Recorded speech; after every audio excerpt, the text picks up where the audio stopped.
Hi, it's Rachel from the Lily Pad. I'm here with a quick video to supplement my July 2023 Mixed Media Scrapbook Challenge in the forum. I hope you can join us for some creativity, some practice, experimentation, get another page scrapped this month. I'll be handing out some participation coupons for a discount to the shop. We'll also be selecting a winner who can win a $1 coupon to the shop. And if you're tracking your challenges through the year, you have a chance to win a bigger coupon and maybe even a guest spot on my creative team. After surveying you, we are looking at creating clusters from scratch.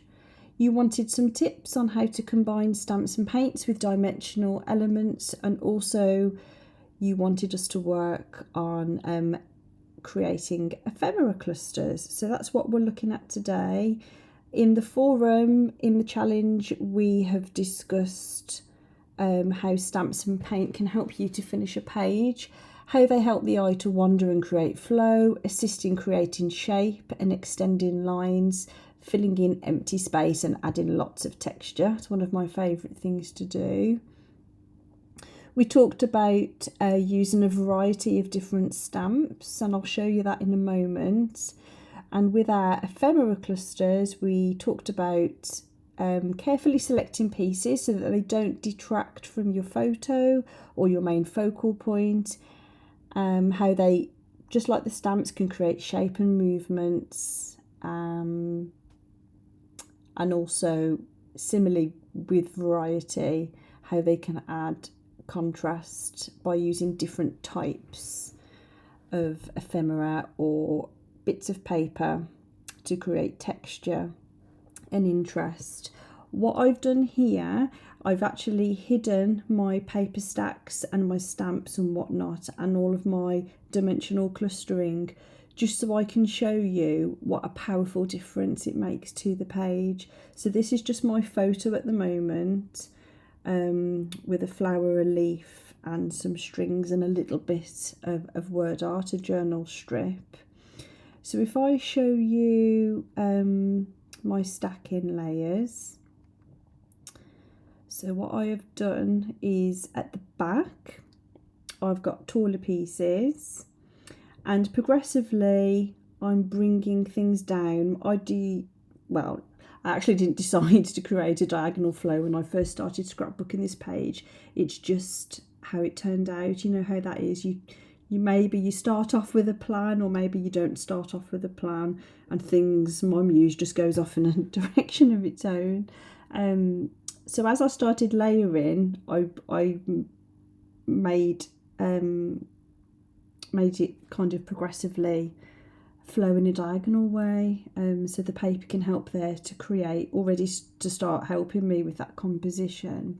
My elements have been scattered through, and again those are coming down in that diagonal way.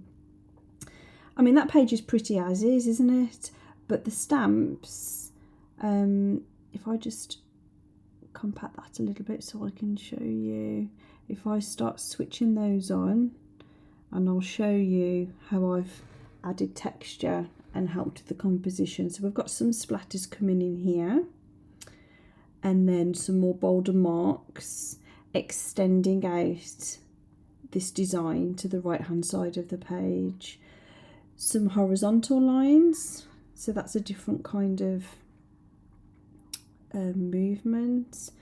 Some messy little stitchy pieces, a little bit of green paint, some stitching over here,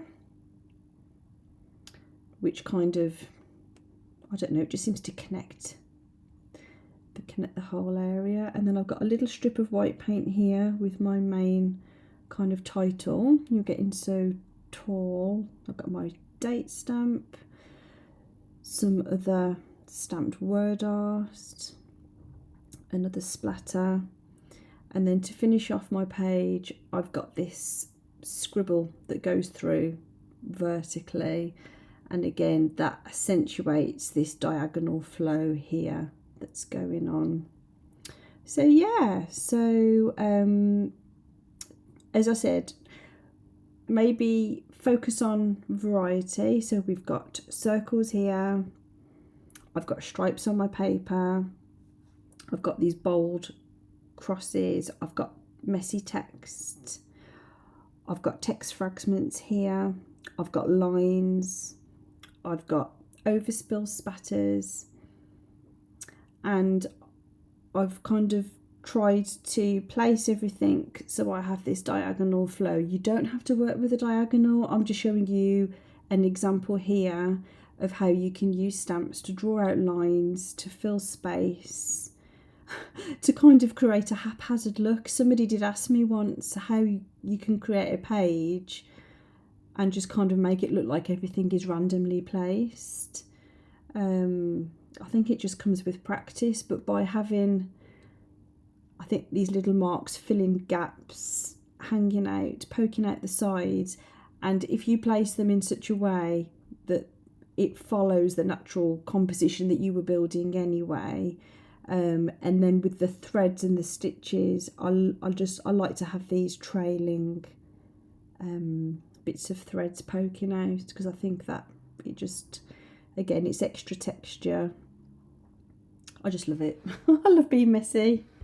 Okay, so that's yeah, so that's how I built my page, stacking progressively in a diagonal flow for this particular example. Variety of patterns and different textures. What I'll do is I'll show you some of the layouts from the team that hope to inspire you, give you some other ideas, and then I hope you'll join us and we can be creative together. And I will see you back in the forum. Thanks for listening.